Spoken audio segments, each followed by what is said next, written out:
Students, my name is Neha and आज हम start करने वाले हैं कम्युनिटी हेल्थ नर्सिंग के नेक्स्ट टॉपिक का, जिसका नाम है सामुदायिक स्वास्थ्य नर्सिंग प्रक्रिया।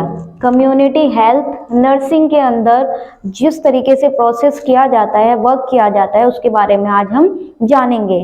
तो कम्युनिटी के बारे में भी आप बहुत अच्छे से लास्ट क्लासेस में पढ़ चुके हैं। साथ ही साथ कम्युनिटी हेल्थ को नर्सिंग से किस प्रकार से जोड़ा गया है वो भी हम पढ़ चुके हैं कि नर्सिंग उसके अंदर क्या भूमिका निभाती है या किस तरीके से नर्सिंग जो है कम्युनिटी हेल्थ को बनाए रखने में रोल प्ले करती है, ये भी हम जान चुके हैं। लेकिन उसी के अंतर्गत आज हम पढ़ेंगे कि वो किस तरीके से वर्क करती है। तो इस वर्क के अंतर्गत हम देखेंगे कि नर्सिंग का जो कार्य है या नर्सिंग का जो प्रोसेस करने का तरीका है, उसके अंदर आज हम कुछ स्टेप्स के थ्रू इनको समझेंगे कि प्रोसेस करने के लिए जो स्टेप्स बनाए गए हैं, किस तरीके से नर्सिंग वर्क करती है वो जानेंगे। साथ ही साथ हम जानेंगे कि इसको बनाने का उद्देश्य क्या है या इसके कैरेक्टरिस्टिक्स को हम जानेंगे, और साथ ही साथ हम इससे जुड़े हुए लास्ट में कुछ क्वेश्चंस भी सॉल्व करेंगे, जिससे हमें पता चल सकता है कि एग्जाम में किस तरीके से एग्जामिनर क्वेश्चन पूछता है। तो स्टार्ट करते हैं। सबसे पहले नर्सिंग प्रोसेस को जानने के लिए उसके इंट्रोडक्शन को जानना बहुत ही जरूरी है कि इंट्रोडक्शन यानी कि उसके बारे में नर्सिंग प्रक्रिया क्या है। बेसिकली नर्सिंग प्रक्रिया जो एक वैज्ञानिक विधि है, किस तरीके की, एक साइंटिफिक जो है विधि है, जिसमें रोगी को उसकी वरीयता के अनुसार, यहाँ पर एक शब्द है वरीयता। वरीयता का मतलब क्या होता है, यानी कि वरीयता का मतलब है कि उसको अब जरूरी है या नहीं जरूरी है, उसके आधार पर किस इंसान को यानी कि उसकी नेसेसिटी को देखते हुए जो है नर्सिंग आवश्यकताओं का आंकलन या क्रियान्वयन किया जाता है। किस व्यक्ति को कितनी जरूरत है नर्सिंग प्रोसेस की, उसको देखते हुए उसके क्रिया पर ध्यान दिया जाता है, काम किया जाता है, जिससे रोगी को आवश्यकता अनुसार समुचित उपचार यानी कि रोगी का ट्रीटमेंट प्राप्त हो सके। नर्सिंग प्रक्रिया या नर्सिंग प्रोसेस एक ऑर्डरली यानी कि क्रम के अनुसार चलाए जाने वाला प्रोसेस है। साथ ही साथ एक पर्पसफुल यानी कि इसका एक उद्देश्य होता है, पर्पस होता है। सिस्टमेटिक तरीके से इस प्रोसेस को काम किया जाता है, जो कि कई चरणों में पूर्ण होती है। तो ये जो सिस्टम है नर्सिंग प्रोसेस का, इसके काफी चरण हैं जो कि हम आने वाले पॉइंट्स के अंदर जानेंगे। नर्सिंग प्रक्रिया नर्स द्वारा रोगी की आवश्यकताओं को पहचान कर उनकी देखभाल को प्रदान करने की प्रक्रिया को प्रदर्शित करती है। तो बेसिकली नर्सिंग का परिचय जो है वो इस डेफिनेशन के द्वारा बहुत ही अच्छे से दिया जा सकता है कि नर्सिंग प्रक्रिया क्या होती है, जिसके अंदर एक नर्स जो है रोगी की आवश्यकताओं के अनुसार, उसकी रोग की पहचान के अनुसार उसकी देखभाल को प्रदान करने की प्रक्रिया क्या कहलाती है, नर्सिंग प्रोसेस कहलाती है, जिससे रोगी को संपूर्ण आवश्यक सेवाएं आवश्यकता के अनुरूप प्राप्त हो सके। तो यही क्या होती है, हमारी नर्सिंग प्रोसेस के अंतर्गत आता है। नेक्स्ट हम जानेंगे कि नर्सिंग प्रक्रिया के कैरेक्टरिस्टिक्स यानी कि गुण क्या क्या होते हैं या इसको किस तरीके से काम में लाया जाता है। तो सबसे पहले हम देखेंगे कि हमें पता है यह एक वैज्ञानिक तकनीक है यानी कि साइंटिफिक टेक्निक है। साथ ही साथ हम जानेंगे कि इसमें प्लानिंग के अनुसार वर्क किया जाता है और सिस्टमेटिक तरीके से वर्क किया जाता है, ये भी हमने देखा, और इसके कुछ स्टेप्स भी हैं। साथ ही साथ इसका एक पर्पस होता है कि जिसके तहत रोगी को, ज्यादातर रोगी को ठीक करने का हमारा एक पर्पस होता है और उनको उनकी आवश्यकताओं के अनुसार ट्रीटमेंट देने का भी लक्ष्य नर्सिंग का होता है। साथ ही साथ यह एक लक्ष्यपूर्ण यानी कि गोल ओरिएंटेड कैसी है, प्रक्रिया है, प्रोसेस है। इसके अंदर गोल सेट किया जाता है कि अधिकतम दिन में या फिर इतने दिन के अनुसार कि एक दिन में हमें इतने मरीजों को ट्रीटमेंट देना है या साथ ही साथ इतने मरीजों को हमें जो है अच्छे तरीके से ट्रीटमेंट देने के बाद उनका इवैल्यूएशन करके कि ये पता लगाना होता है कि जो भी हमने ट्रीटमेंट किए हैं वो ज्यादातर पॉसिबल हो। साथ ही साथ इसमें प्रॉब्लम ओरिएंटेड प्रक्रिया भी आती है। प्रॉब्लम ओरिएंटेड यानी कि मरीज की या फिर पेशेंट की जो भी प्रॉब्लम्स है उसको देखा जाता है, वो प्रक्रिया भी इसके अंतर्गत देखी जाती है। नेक्स्ट इसमें इवैल्यूएशन किया जाता है, यानी कि जो भी प्रक्रिया हम देते हैं या जो भी स्टेप बाय स्टेप ट्रीटमेंट किया जाता है उसके साथ ही लास्ट में हम इवैल्यूएशन के द्वारा भी नर्सिंग प्रोसेस के अंतर्गत इवैल्यूएट करके कि जो भी ट्रीटमेंट मरीज को दिया गया है वो कितना सक्षम हुआ है या कितना संभव हो चुका है उसके बारे में भी हम जानते हैं। नेक्स्ट पॉइंट इसके अंदर है कि यह रोगी को ध्यान में रखकर की जाने वाली प्रक्रिया है। तो ये सारे प्रोसेस हम नर्सिंग के तहत करते हैं, जिसके अंतर्गत हम चीजों को स्टेप बाय स्टेप करते हैं, साथ ही साथ उसको एक टाइम पर इवैल्यूएट भी करते हैं, जिससे कि ये पता लग सके कि जो ट्रीटमेंट दिया जा रहा है वो कितना सही है और कितना गलत है या कितना जो है उसको संपूर्ण किया जा चुका है। उसके आधार पर अगर मरीज हमें लगता है कि मरीज को जो ये ट्रीटमेंट दिया जा रहा है इसमें कुछ चेंजेस करने की जरूरत है तो इवैल्यूएशन के माध्यम से उसमें चेंजेस भी किए जाते हैं। नेक्स्ट हम देखेंगे कि यह नर्स को नर्सिंग क्रिया के लिए आधारभूत ढांचा उपलब्ध कराती है, यानी कि एक नर्स को जो है यह नर्सिंग क्रिया यानी कि नर्सिंग की एक्टिविटीज जो होती हैं उसके लिए भी एक आधारभूत ढांचा उपलब्ध कराती है, ताकि एक नर्स को पता चल सके कि उसका कार्य क्या है इस नर्सिंग प्रोसेस के दौरान। यह एक डायनेमिक यानी कि क्रियात्मक प्रक्रिया है। इसके अंतर्गत जो है क्रियाएं की जाती हैं और काम के द्वारा ही मरीज को ठीक करने की हमारा लक्ष्य रखा जाता है। साथ ही साथ इसके पर्पस की अगर हम बात करें तो इसके पर्पस के अंतर्गत हम देखेंगे तो ऑब्जेक्टिव्स क्या क्या है नर्सिंग प्रोसेस के कि रोगी की आवश्यकताओं नीड्स की पहचान करना। सबसे पहले यह प्रोसेस में देखा जाता है कि रोगी को किस चीज की आवश्यकता है, क्या क्या उसको बीमारियां हैं और किस प्रकार की उसको दवाइयां देनी चाहिए। रोगी की आवश्यकताओं के अनुरूप ही नर्सिंग केयर प्लान बनाया जाता है। फिर उसके आधार पर ही ये डिसाइड किया जाता है कि रोगी को क्या किस प्लानिंग के तहत यानी कि जो उसकी नीड्स हैं उसके तहत क्या क्या सुविधाएं देनी आवश्यक है।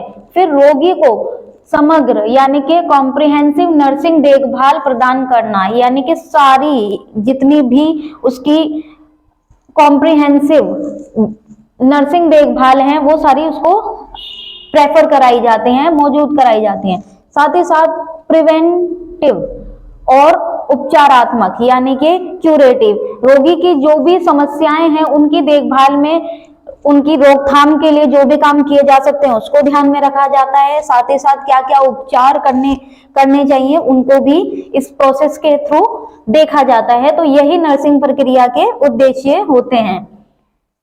नेक्स्ट अगर हम देखें तो नर्सिंग प्रक्रिया के उद्देश्य के अंतर्गत हम देखेंगे कि उनको प्रमोट किया जाता है, साथ ही साथ उनको रिहैबिलिटेटिव्स की भी सहायता दी जाती है। इसके बाद हम देखेंगे कि रोगी को दी जाने वाली नर्सिंग देखभाल जो है उसका एक गोल निर्धारित कर व्यवस्थित यानी कि सिस्टमेटिक तरीके से उन जो भी देखभाल दी जा रही है उनको दिया जाता है, यानी कि ढंग से प्रदान करना भी एक हमारा लक्ष्य होता है। नेक्स्ट है नर्सिंग कर्मी द्वारा संसाधनों का उपयुक्त ढंग से उपयोग कर अतिरिक्त समय, धन और संसाधनों के व्यय को कम करना और समय पर नर्सिंग देखभाल उपलब्ध कराना भी मेन गोल होता है। तो इसके अंतर्गत ज्यादा से ज्यादा कोशिश की जाती है कि जितने भी संसाधन हैं उनको समय पर दिया जा सके, साथ ही साथ धन का जो है सही तरीके से इस्तेमाल किया जा सके, ताकि कम खर्चे में या फिर कम धन का इस्तेमाल करते हुए मरीज को संपूर्ण तरीके से स्वस्थ करा जा सके। ये भी इस नर्सिंग का उद्देश्य होता है। साथ ही साथ नर्सिंग देखभाल जो दी जाती है उसकी प्रभाविता का मूल्यांकन यानी कि इवैल्यूएशन का पता लगाना भी नर्सिंग का पर्पस होता है। अब बात करते हैं नर्सिंग प्रक्रिया के चरण की, यानी कि स्टेप्स की। तो अभी हमने टॉपिक को स्टार्ट करते में ही पढ़ा था कि कुछ स्टेप्स होते हैं जिनके द्वारा नर्सिंग प्रोसेस को चलाया जाता है या फिर क्रियान्वयन किया जाता है। तो उन स्टेप्स की अगर हम बात करें तो पहला स्टेप्स जो हमारे स्क्रीन पर है उसका मतलब है असेसमेंट, यानी कि आंकलन करना। सबसे पहले तो किसी भी रोग की जांच करने या किसी भी रोगी को ठीक करने के लिए जरूरी है कि रोगी के रोग का पता लगाया जाए। तो वहीं इसीलिए फर्स्ट पॉइंट हमारा आंकलन है। आंकलन के अंतर्गत हम ये देखते हैं कि रोगी को किस चीज की आवश्यकता है या किस बीमारी की दवा उसे दी जानी चाहिए। तो इसके आधार पर रोगी से बातचीत कर हम यह पता लगाते हैं कि उसको किस प्रकार की समस्या उत्पन्न हो रही है। नेक्स्ट अगर हम बात करें तो इसी पॉइंट में फिर है जो नर्सिंग प्रॉब्लम, यानी कि असेसमेंट के बाद हम नर्सिंग प्रॉब्लम यानी कि नर्सिंग निदान की बात करते हैं। जो प्रॉब्लम है उसको किस तरीके से सॉल्व किया जा सके इसके ऊपर भी हम बात करते हैं। फिर जो भी नर्सिंग निदान हम देते हैं उसके बारे में प्लानिंग करना, उसके बारे में जानना, ये सारे जो है नर्सिंग प्रोसेस के स्टेप्स हैं, यानी कि चरण हैं। फिर उस पे इम्प्लीमेंटेशन यानी कि क्रियान्वयन करना, उस पे कार्य करना। जो भी हमने प्लानिंग बनाई है उसके अनुसार हमें मरीज को उस पे काम करने के लिए प्रोत्साहित करना और उस पे नर्स को काम करने की सलाह भी दी जाती है। तो यही हमारा फिफ्थ स्टेप है। जब सारे प्रोसीजर खत्म हो जाते हैं तो उसके बाद हम यह देखते हैं कि जो हम सुविधाएं मरीज को उपलब्ध करा रहे हैं कि तो वो कितनी सक्षम है या उसमें क्या क्या चेंजेस करने की आवश्यकता है। तो वीकली या फिर मंथली उसको इवेलुएट करना भी नर्सिंग का एक पर्पस होता है और स्टेप भी होता है। साथ ही साथ अगर हम जाने तो ये नर्सिंग थ्योरी जो है या फिर ये नर्सिंग प्रक्रिया जो है ये किस पर आधारित है। तो यह जो है ऑरलैंडो यानी कि 1950 के नर्सिंग सिद्धांत, एक नर्सिंग थ्योरी थी, वहां से ये जो प्रोसेस की प्रक्रिया है यानी कि नर्सिंग प्रोसेस है इसका आइडिया लिया गया। तो अगर आपसे पूछा जाए ये किस पर आधारित है तो यह ऑरलैंडो 1950 के नर्सिंग सिद्धांत पर आधारित है।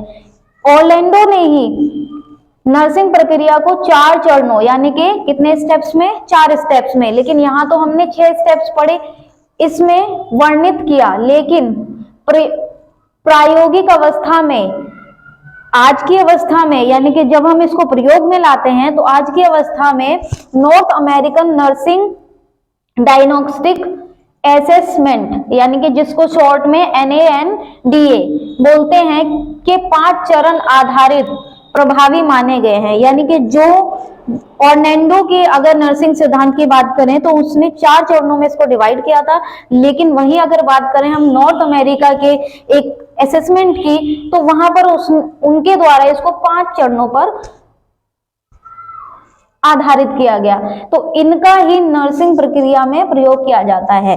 तो आपसे पूछा जाए कि ये जो प्रोसेस है ये किसके द्वारा आया है तो यह ऑरलैंडो के नर्सिंग सिद्धांत के द्वारा आया है। लेकिन अगर बात की जाए कि इसके सिद्धांतों में जो है बदलाव किसके द्वारा किए गए तो वह north American nursing diagnostic assessment के द्वारा किए गए। साथ ही साथ हम इन 5 घटकों के बारे में पढ़ते हैं जो कि चेंजेस के बाद यानी कि 4 से ऑरलैंडो के सिद्धांत के बाद 4 से बढ़कर 5 हो गए। तो पहला है असेसमेंट। अब असेसमेंट के अंतर्गत हम जानेंगे कि किस किस प्रकार से कार्य किया जाता है। तो यह नर्सिंग प्रक्रिया यानी कि नर्सिंग प्रक्रिया प्रोसेस के 5 क्या है स्टेप्स हैं। तो पहले स्टेप्स की हम बात करें तो पहले स्टेप के अंदर असेसमेंट किया जाता है, जिसके अंतर्गत मैंने बताया था आपको कि डाटा एकत्रित करना यानी कि जो रोगी को रोग है यानी कि उसके बारे में पता लगाना, उसकी डिटेल्स लेना, उसको क्या समस्याएं हो रही हैं उसके बारे में जानना, साथ ही साथ डाटा का सुनियोजन करना, डाटा की पुष्टि करना। तो ये सारी डिटेल्स इसके अंतर्गत ली जाती हैं, या फिर डाटा का संधारण करना। तो इन प्रोसेस के जरिए यानी कि असेसमेंट के बाद नेक्स्ट स्टेप को फॉलो किया जाता है।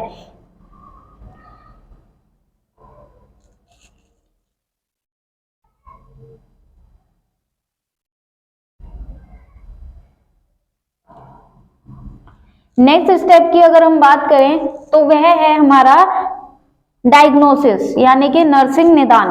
तो उसकी निदान किस प्रकार से, जो भी हमने डाटा एकत्रित किया है उसके बाद प्रोसेस में हम देखें तो किस तरीके से निदान किया जाना चाहिए। तो डाटा का विश्लेषण करके समस्या को पहचानना, यानी कि जो भी डाटा हमने प्राप्त किया है उसको अच्छे से पढ़ के समझ के उसकी पहचान, उसकी समस्या को देखते हुए उसका नर्सिंग निदान का प्लान तैयार किया जाता है। और उसी प्लान के नर्सिंग निदान तैयार करने के बाद प्लानिंग की जाती है। प्लानिंग में यह लक्ष्य निर्धारित करना कि देखभाल की योजना बनाना कि किस तरीके से देखभाल की जाएगी, क्या क्या मेडिसिन प्रोवाइड की जाएगी, क्या क्या फैसिलिटीज एक मरीज को देनी चाहिए, वो प्लानिंग की जाती है। जब प्लानिंग हो जाती है तो उस प्लानिंग के बाद उस पर काम करना जो है नर्सिंग का फोर्थ चरण होता है, जिसके अंतर्गत इम्प्लीमेंट किया जाता है यानी कि क्रिया की जाती है कि जो नर्सिंग केयर के तहत प्रदान की जाती है, या फिर उसका नर्सिंग रिकॉर्ड तैयार किया जाता है, क्या क्या फैसिलिटीज उसको दी जा रही हैं या दी जानी चाहिए। साथ ही साथ जब ये सारे प्रोसेस हो जाता है यानी कि जो भी हमने प्लानिंग बनाई है उस पर काम किया जा चुका है, तो उसका रिकॉर्ड तैयार करने के बाद यह देखा जाता है उस रिकॉर्ड के आधार पर कि पहले मरीज की स्थिति क्या थी और आज मरीज की स्थिति क्या है, उसको इवेल्युएट किया जाता है और उसके आधार पर आगे उस प्रोसीजर को बढ़ाया जाता है। तो इसी को बोलते हैं इवेल्युएशन। अगर इन 5 चरणों के बाद भी कहीं पर लगता है कि मरीज की समस्याएं अभी भी पूर्ण रूप से जो है ठीक नहीं हुई हैं, तो उसके बाद दोबारा से इस प्रोसीजर में आई हुई जो रिकॉर्ड है, जो भी प्लानिंग है, उसमें बदलाव किए जाते हैं और बदलाव के साथ ही इस क्रिया को, इस प्रोसीजर को दोबारा रूटीन में लाया जाता है।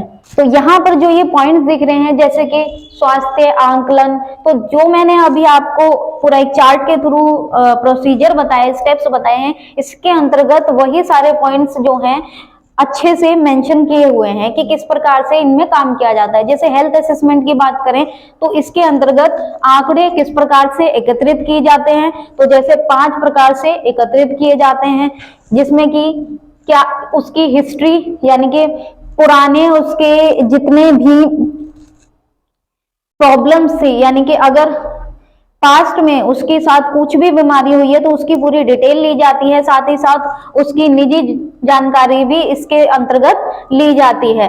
नेक्स्ट अगर आंकलन यानी कि असेसमेंट की बात करें तो इसके अंदर उसका क्लिनिक रिकॉर्ड यानी कि जहां से उसने मेडिसिन या कोई भी समस्या का उपचार करवाया है तो उसके संबंधित जानकारी भी इसके तहत ली जाती है।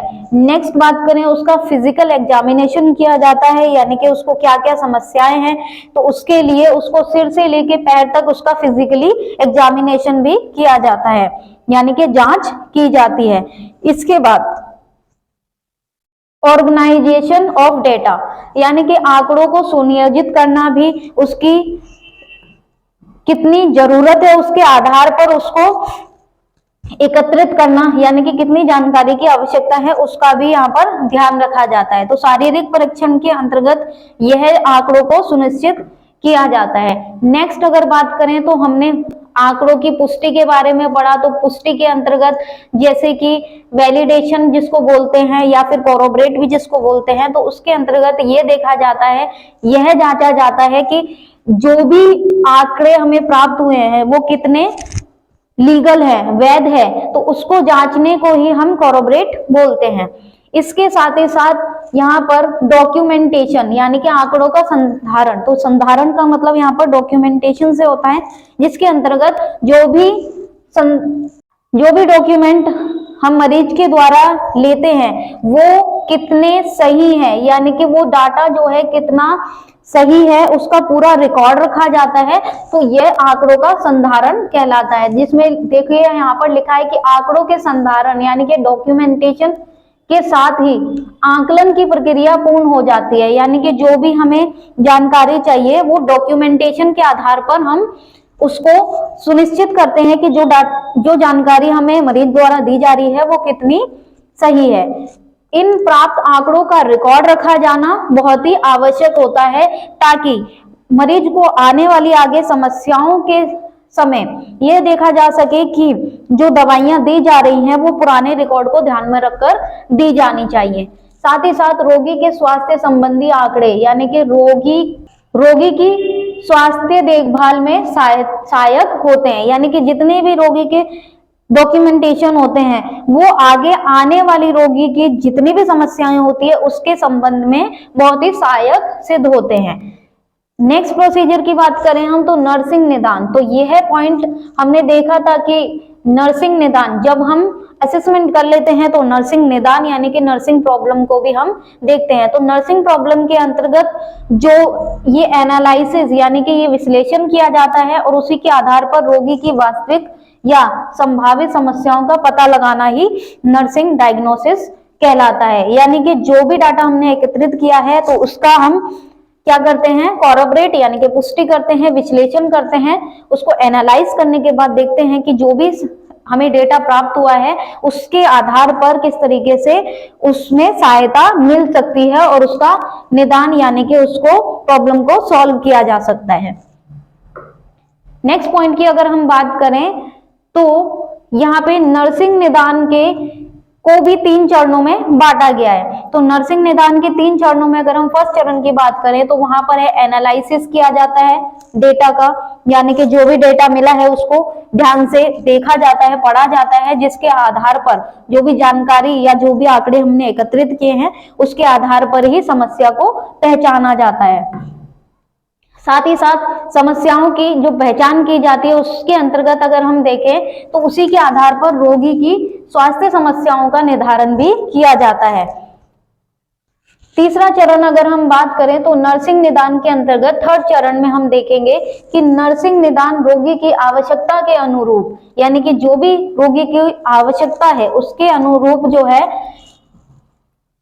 एक निदान का प्लानिंग तैयार की जाती है, यानी कि निदान की बात की जाती है। यह व्यक्तिगत स्तर पर रोगी के लिए तैयार किया जाता है, यानी कि जो भी निदान की प्रोसेस किया जाता है वो एक व्यक्ति विशेष के लिए किया जाता है, यानी कि व्यक्तिगत स्तर पर किया जाता है, व्यक्ति को ध्यान में रखते हुए। इसमें रोगी की आवश्यकताओं के अनुरूप निदान की वरीयता दी जाती है। नेक्स्ट अगर हम बात करें तो नर्सिंग प्लानिंग, तो अभी हमने असेसमेंट की बात की, साथ ही साथ हमने नर्सिंग निदान यानी कि नर्सिंग प्रॉब्लम की बात की। नेक्स्ट हमारा थर्ड जो स्टेप था उसको अगर हम डिटेल में समझें तो नर्सिंग प्लानिंग हमारा थर्ड स्टेप है, जिसके अंतर्गत हम देखेंगे कि किसी भी कार्य को प्रभावी बनाने के लिए इसकी उचित योजना बनानी बहुत ही आवश्यक है। यानी कि घर में भी आपने देखा होगा, आप कुछ काम करते हैं तो बहुत ही प्लानिंग के तहत करते हैं। अगर आपके घर में 4 गेस्ट आ जाएं तो आप को अगर उन्हें एक टाइम पीरियड के अनुसार उस काम को खत्म करके देना है या उनको गाइड वो सर्व करना है कुछ, तो आप क्या करेंगे, एक प्लानिंग बनाएंगे कि इस तरीके से हम उनको सही टाइम पर सही सारी सुविधाएं प्राप्त करा सकते हैं। जैसे कि अगर आपसे बोला जाए कि 2 घंटे के अंदर आपको उनको लंच या डिनर तैयार करके देना है तो आप एक प्लानिंग के तहत उसको काम करते हैं। तो नर्सिंग प्रोसेस भी एक बहुत ही सिंपल प्लानिंग के साथ, यानी कि किस तरीके से जो भी उनकी समस्याएं हैं उनको ध्यान में रखते हुए प्लानिंग के तहत कार्य करती है, जिसमें नर्स द्वारा रोगी की देखभाल करने के लिए एक निश्चित योजना बनाई जाती है। तो यह जो कार्य होता है जिसके अंतर्गत प्लानिंग बनाई जाती है, तो यह नर्स द्वारा प्लानिंग बनाई जाती है कि उसको किस तरीके से जो है उसको सुविधाएं दी जा सके या फिर उसको स्वस्थ किया जा सके। तो योजना बनाते समय निम्न बातों को ध्यान में रखा जाना चाहिए। अब जब योजना यानी कि प्लानिंग बनाई जाती है तो किन किन बातों को ध्यान में रखना बहुत ही आवश्यक है एक नर्स को, तो उनके बारे में हमें ध्यान रखना बहुत ही आवश्यक है।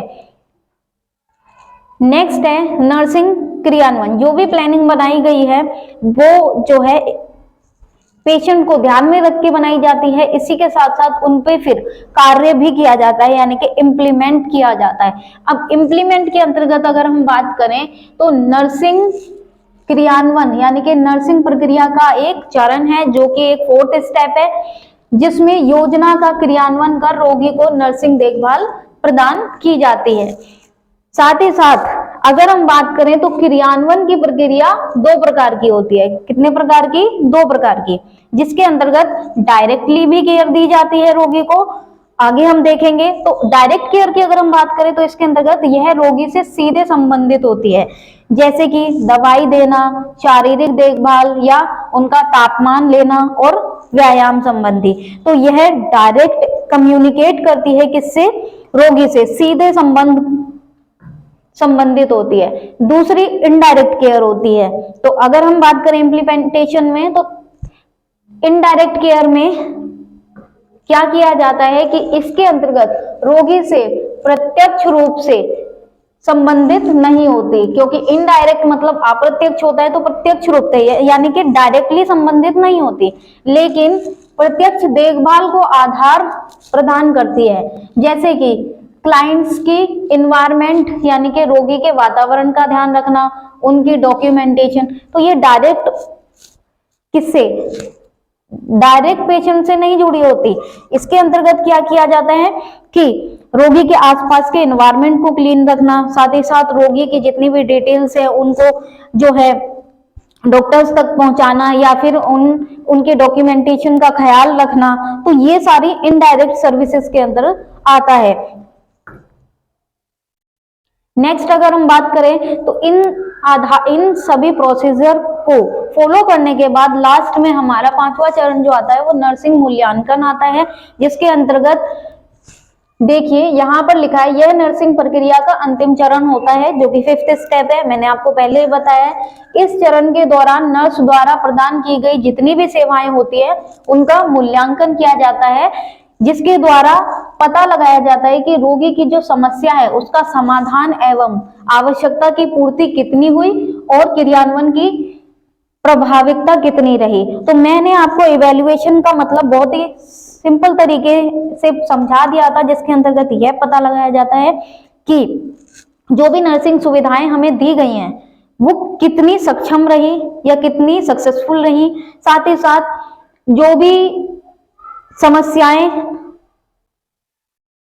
नर्सिंग प्रोसेस के द्वारा आई हैं उनके अंदर क्या क्या बदलाव किए जा सकते हैं। तो यही नर्सिंग इवैल्यूएशन के अंतर्गत आता है। मूल्यांकन के दौरान आंकलन, योजना एवं क्रियान्वयन में रही कमियों का पता लगाना ही इवैल्यूएशन कहलाता है, जिसमें अगली बार मरीज को उचित नर्सिंग देखभाल प्रदान की जा सके। तो मैंने आपको यह बताया था कि इवैल्यूएशन के अंतर्गत हम यह देखते हैं कि जो भी सुविधाएं एक पेशेंट को दी गई हैं वह कितनी क्रियान्वित रही, और साथ ही साथ अगर उनमें कुछ बदलाव करने की जरूरत है या उनकी जो भी असेसमेंट या फिर प्लानिंग या क्रियान्वयन के तहत जो भी कमियां आई है उनको ध्यान में रखकर उनका पता लगाकर उनको उचित देखभाल देना ही नर्सिंग इवैल्यूएशन का अंतिम चरण कहा जाता है। अब इन्हीं इवैल्यूएशन के चरण की अगर हम बात करें किस तरीके से यह पता लगाते हैं, तो इसमें रोगी जो कि प्रारंभ में भी हम मरीज का हेड टू टॉ यानी कि पूरे सिर से लेके पैर तक का जो है एग्जामिनेशन करते हैं। उस एग्जामिनेशन के तहत जो है अगर हम मूल्यांकन के टाइम की बात करें तो लास्ट में भी आप लोगों ने देखा होगा कि आपका पूरा जो है एग्जामिनेशन किया जाता है, पूरा बॉडी चेकअप किया जाता है, जिससे कि जो भी सुविधाएं आपको दी गई हैं वो देखी जाए कि उस फिजिकल एग्जामिनेशन के तहत जो भी रोगी को यानी कि क्लाइंट को स्वास्थ्य स्तर पर सेवाएं दी गई थी उनका पुनः आंकलन किया जाता है, दोबारा से इवैल्यूएशन किया जाता है, दोबारा से फिजिकल आपका बॉडी चेकअप होता है, जिससे कि पता लगाया जा सके कि जो भी सुविधाएं दी गई हैं उसके अनुसार मरीज की कितनी समस्याओं का निस्तारण हो चुका है। नेक्स्ट अगर हम इवैल्यूएशन के पॉइंट यानी कि चरण की बात करें तो इसमें modification of the plan of care यानी कि मॉडिफिकेशन का मतलब यहाँ पर इसमें आकलन से प्राप्त परिणामों के आधार पर ट्रीटमेंट अप्रोच को परिवर्तित किया जाता है, यानी कि मॉडिफिकेशन किया जाता है, उसमें चेंजेस किए जाते हैं, मॉडिफाई किया जाता है उसको। तो यह जो है हमारा इवेल्युएशन के बाद जब हम पूरा फिजिकल एग्जामिनेशन कंप्लीट कर लेते हैं, तो अगर क्लाइंट की जो भी समस्याएं हैं अगर हमें लगता है कि उसमें मॉडिफिकेशन की जरूरत है, तो उसके आधार पर सेकंड स्टेप को फॉलो किया जाता है। थर्ड स्टेप हमारा जो है वो है टर्मिनेशन ऑफ सर्विसेज, यानी कि इसके अंतर्गत अगर हम देखें तो इसमें रोगी की अस्पताल से छुट्टी, यानी कि टर्मिनेट मतलब होता है निकाल देना, यानी कि उसको धक्का मार के नहीं निकालना है, उसको निकालना है। यानी कि हमें लगता है अगर एक क्लाइंट जो है वो पूर्णतः स्वस्थ है तो उसको छुट्टी दी जाना, यानी कि डिस्चार्ज, जो कि क्लिनिक या फिर हॉस्पिटल्स में यूज होने वाला सबसे कॉमन शब्द है, तो वहां पे टर्मिनेट यानी कि डिस्चार्ज का प्लान तैयार किया जाता है। इसमें रोगी की अस्पताल से भर्ती से लेकर छुट्टी तक की तैयारी की जाती है, और जितना भी उसका प्रोसीजर होता है या फिर जो भी उसके डॉक्यूमेंट होते हैं वो उसको दिए जाते हैं, ताकि उस आगे चलकर अगर उसे कभी उन डॉक्यूमेंट्स की आवश्यकता पड़े तो वो उनको काम में ला सके। तो जैसे कि अगर हम बात करें इस ट्रीटमेंट के दौरान उसको डिस्चार्ज टिकट दी जाती है, या फिर मेडिकेशन प्रिस्क्रिप्शन दी जाती है, यानी कि जो दवाई है उसका पूरा पर्चा दिया जाता है, जिसके आधार पर अगर वो दोबारा चेकअप के लिए कहीं जाना चाहे तो वो यह इवेलुएट कर सकता है कि ये दवाइयां मुझे पहले ही दी जा चुकी हैं, तो इन दवाइयों के असर से मुझे कोई आराम नहीं मिलेगा। साथ ही साथ जो भी प्रोसीजर हुआ है उससे सेम फॉलो अप के लिए उसका अनुसरण किया जाता है, साथ साथ रीइवैल्यूएशन की स्लिप भी उसे दी जाती है। तो डिस्चार्ज के समय ये पूरी फैसिलिटीज या पूरा जो है कार्य किया जाता है। नेक्स्ट अगर हम बात करें तो 5 चरणों को बहुत ही अच्छे से यहाँ पर डिस्क्राइब किया गया है, जिसके अंतर्गत ये 5 चरणों के अंतर्गत क्या क्या काम किए जाने चाहिए।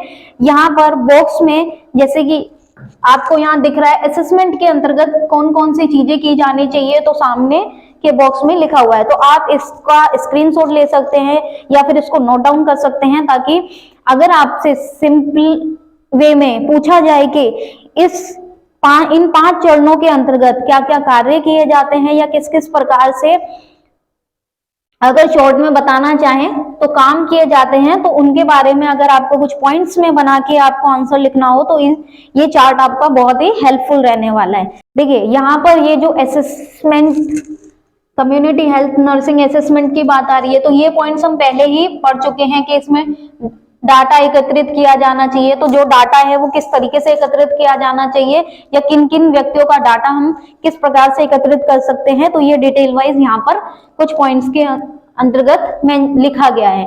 जो हम नर्सिंग निदान यानी कि डायग्नोसिस करते हैं उसके अंतर्गत किस तरीके से काम किया जाना चाहिए वो भी यहाँ पर और अधिक शब्दों में लिखा गया है।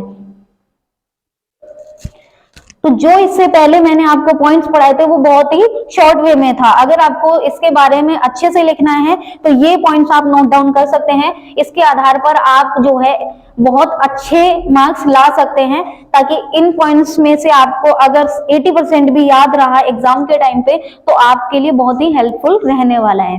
साथ ही साथ इसमें प्लानिंग जो बनती है ये उसके पॉइंट्स हैं कि प्लानिंग के अंतर्गत क्या क्या किया जाता है, जैसे कि हमें क्या करना चाहिए, कब करना चाहिए, कैसे करना चाहिए, उस चरणों की हम प्लानिंग के अंतर्गत बात करते हैं कि यह कार्य किसके द्वारा किया जाना चाहिए। तो प्लानिंग किसके द्वारा बनाई जाती है हमने अभी पढ़ा था, नर्स की क्रिया होती है, यह एक नर्सिंग प्रक्रिया होती है जो कि नर्स के द्वारा बनाई जाती है कि उसको संसाधन किस टाइम पर देने चाहिए, पूर्ण रूप से देने चाहिए या समय पर किस समय पर देने चाहिए।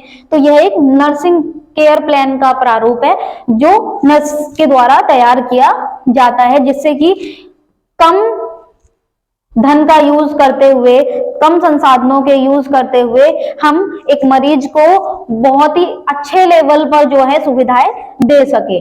फोर्थ पॉइंट की अगर हम बात करें तो फोर्थ पॉइंट के अंतर्गत जो नर्सिंग क्रियान्वयन था यानी कि इम्प्लीमेंटेशन था, उसके अंदर क्या क्या पॉइंट्स आएंगे, तो हम इस चीज को यहाँ पर देख सकते हैं। तो इम्प्लीमेंटेशन का मतलब भी हमने पढ़ा था क्रियान्वयन, यानी कि उस पर काम करना, जो भी हमने प्लानिंग तैयार की है तो उस पर किस प्रकार से काम किया जाता है, तो वह प्रोसीजर यहाँ पर आपको देखने को मिलेगा। जैसे कि देखिए, निर्धारित जो भी प्लानिंग बनाई है उसका रिव्यू लेना ही, यानी कि उस पे काम करना, या जो भी प्लानिंग की गई है उसका रिव्यू, यानी कि क्या क्या काम किया गया है उसके बारे में देखना कि ये काम हो चुका है या नहीं हुआ है, तो उसके बारे में भी नर्सिंग इम्प्लीमेंटेशन में ध्यान दिया जाता है।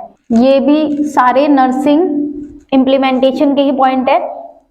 लास्ट पॉइंट की अगर हम बात करें, इवैल्यूएशन के अंतर्गत क्या क्या चीजें होती हैं, तो हमने इवैल्यूएशन में ही समझ लिया था कि इसमें इवैल्यूएट किया जाता है, ये अंतिम चरण होता है जिसमें यह ध्यान दिया जाता है कि जो भी सुविधाएं क्लाइंट को दी गई हैं वो कितनी सक्सेसफुल रही या कितनी सक्षम रही।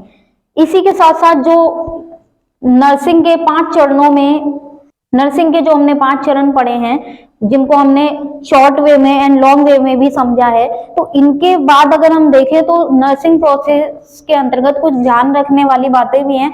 जैसे कि नर्सिंग प्रक्रिया एक कैसी प्रक्रिया है, तो हमने पढ़ा था साइंटिफिक टेक्निक है, यानी कि वैज्ञानिक विधि है। नर्सिंग प्रक्रिया का उद्देश्य जो है वो चरणबद्ध प्रक्रिया है, तो हमने ये भी पढ़ा था, क्योंकि चरणों में इसको डिवाइड किया गया है। जैसे कि 4 चरण ऑरलैंडो के अनुसार हमने पढ़े, और 5 चरण जो है हमने अमेरिकन असेसमेंट में जो बदलाव किए गए उसके अंतर्गत पढ़े।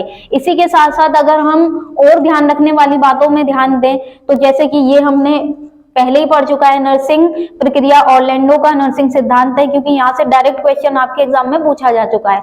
नर्सिंग प्रक्रिया जो है एक क्रियात्मक, यानी कि इसके अंतर्गत क्या किया जाता है, इम्प्लीमेंटेशन किया जाता है। ये हमने एक हमारे चौथे चरण में पढ़ा है। यह कैसी प्रक्रिया है, प्लानिंग के तहत 3rd चरण, यानी कि इसमें प्लानिंग की जाती है, साथ ही साथ इसमें समस्या का निकार किया जाता है, यानी कि हमने 2nd चरण में हम ये पढ़ा। तो ये सारे पॉइंट आपको बहुत ही जरूरी हैं याद करने की, नर्सिंग प्रोसेस के अंतर्गत कौन कौन सी सुविधाएं या कौन कौन सी ध्यान रखने वाली बातें हैं। साथ ही साथ डाटा एकत्रित करना, आंकड़ों को सुनियोजन करना, या फिर आंकड़ों की पुष्टि, यानी कि कोरोबरेट, यानी कि उसको देखना कि वो जो आंकड़े मिले हैं हमें वो कितने सही हैं। आंकड़ों का संधारण करना नर्सिंग आकलन के घटकों में आता है। तो ये सारे भी इसके कुछ पॉइंट्स हैं जिसके तहत हम जो है नर्सिंग प्रोसेस को काम में लाते हैं। इसके बाद अगर हम बात करें तो नर्सिंग प्रोसेस जो भी हमने आज पूरा समझा चरणों के आधार पर या फिर उसकी डेफिनेशन के आधार पर, तो उसी से रिलेटेड कुछ क्वेश्चंस यहाँ पर हैं। तो अगर हम उन क्वेश्चंस को देखें तो इनका आंसर बहुत ही आसान है देना। देखिए, पहला क्वेश्चन पढ़िए, नर्सिंग प्रक्रिया किस प्रकार की प्रक्रिया है। तो आपको पता है नर्सिंग प्रक्रिया में कितने प्रकार होते हैं, 4 स्टेप्स होते हैं। तो क्या इसका पर्पस होता है, बिल्कुल होता है। नर्सिंग प्रोसेस एक उद्देश्य के तहत काम करता है। क्या ये एक वैज्ञानिक प्रक्रिया है, बिल्कुल सही है। क्या एक चरणबद्ध प्रक्रिया है, तो हमने पहले ही सबसे लास्ट में इन्हीं के बारे में बात करी है जिसमें 5 चरणों की बात करी। तो ये सारे ही जो प्रोसेस हैं ये नर्सिंग प्रक्रिया के अंतर्गत आते हैं, इसलिए हमारा डी आंसर सही होगा। नर्सिंग प्रक्रिया के घटकों की बात करें तो लास्ट में जो हमने ध्यान रखने योग्य बातें पढ़ी उनके अंतर्गत हमने घटकों को देखा था। तो उन घटकों में क्या क्या बातें हमने देखी कि उसमें क्रियान्वयन किया जाता है, तो बिल्कुल किया जाता है। इम्प्लीमेंटेशन होता है, इवैल्यूएशन भी होता है, आंकलन भी होता है, यानी कि कोरबरेट किया जाता है। तो इसका मतलब ये सारे तो सही हैं। तो हाँ, उसने पूछा है कि कौन सा घटक नहीं है, तो इसका मतलब हमारा ऑप्शन डी यहाँ पर करेक्ट आंसर होगा। 3rd क्वेश्चन की अगर हम बात करें तो नर्सिंग आकलन के अंतर्गत किए जाने वाले कार्य नहीं है। कौन सा कार्य नहीं है, ध्यान से क्वेश्चन पढ़ें, क्योंकि कभी कभार यहाँ पर हम पढ़ लेते हैं कि कौन सा कार्य है, तो अगर इस नहीं को छोड़ दिया तो ये आपके जो है एग्जाम में भी यस का आंसर नो में बदल देगा। तो इसके अंतर्गत अगर हम देखें तो आंकड़ों की पुष्टि की जाती है, बिल्कुल की जाती है। यहाँ पर अगर पूरे असेसमेंट में सबसे पहले जो किया जाता है तो आंकड़ों की पुष्टि, यानी कि जो भी असेसमेंट हम करते हैं उसमें पुष्टि भी करते हैं। यहाँ पर संधारण किया जाता है, यानी कि हमने पढ़ा था कि जो भी डाटा प्राप्त किया गया है उसके बारे में हम देखते हैं अच्छे से, और डाटा एकत्रित भी किया जाता है। तो आंकड़ों का विश्लेषण यहाँ पर नहीं किया जाता, तो इसलिए ऑप्शन नंबर डी आपका करेक्ट आंसर होगा। नेक्स्ट क्वेश्चन की अगर हम बात करें, क्वेश्चन नंबर 4, जिसके अंतर्गत हम देखेंगे कि नर्सिंग प्रक्रिया जो है निम्न में से किस पर आधारित है। तो स्टूडेंट्स आप बहुत ही आसानी से इसका आंसर देख सकते हैं, ऑप्शन देते ही आपका आंसर आना चाहिए, क्योंकि हमने ऑरलैंडो का नाम बहुत बार इस पूरी वीडियो के अंतर्गत रिपीट किया है, तो आपको पता होना चाहिए कि ये किस पर आधारित है, ऑरलैंडो के नर्सिंग सिद्धांत पर आधारित है। क्योंकि ऑक्सफोर्ड जैसा शब्द हमने कहीं नहीं पढ़ा, साथ ही साथ हमने मैक्सवेल का शब्द भी कहीं नहीं पढ़ा, और ऑल ऑफ द अबव हो नहीं सकते, तो इसलिए आपका आंसर बी करेक्ट आंसर है। निम्न लास्ट है आपका, निम्न में से शारीरिक परीक्षण की विधि नहीं है, यानी कि शरीर का जब टेस्ट किया जाता है तो उसके अंतर्गत जो विधि अपनाई जाती है कौन सी नहीं है। तो परीक्षण का मतलब तो वैसे भी शरीर का परीक्षण होता है, यानी कि उसके अंतर्गत आप एग्जामिनेशन करते हैं, तो एग्जामिनेशन भी किया जाता है, ठीक है। साथ ही साथ जो बॉडी है, यानी कि परिस्पर्शन, वो भी किया जाता है, परिश्रवण भी किया जाता है। लेकिन सौदेबाजी शब्द आपको नर्सिंग के अंतर्गत देखने को कहीं नहीं मिलेगा, क्योंकि नर्सिंग एक ऐसा प्रोसेस है जिसमें सौदेबाजी की कोई भी उम्मीद नहीं होती है। तो इसलिए यहाँ पर आपका सी ऑप्शन जो है वो करेक्ट आंसर होगा। तो इसी के साथ ये जो आपका पूरा चैप्टर था, जो कम्युनिटी हेल्थ नर्सिंग प्रोसेस है, वो यहाँ पे कंप्लीट होता है। इसके जितने भी क्वेश्चंस हैं या इससे रिलेटेड जितने भी आपने पॉइंट्स को समझा, स्टेप्स को समझा, उनको बहुत ही ध्यान से आपको याद रखना है, क्योंकि डायरेक्टली यहाँ से क्वेश्चन आ चुका है कि इन चरणों को विस्तार पूर्वक एक्सप्लेन कीजिए। तो जो मैंने लास्ट में बहुत ही लेंथी वे में जो पूरा नोट्स बनाए थे, उनको आप नोट डाउन करें और साथ ही साथ उनको रीड करें, ताकि आप एग्जाम में अच्छे मार्क्स ला सके। तो thank you so much students.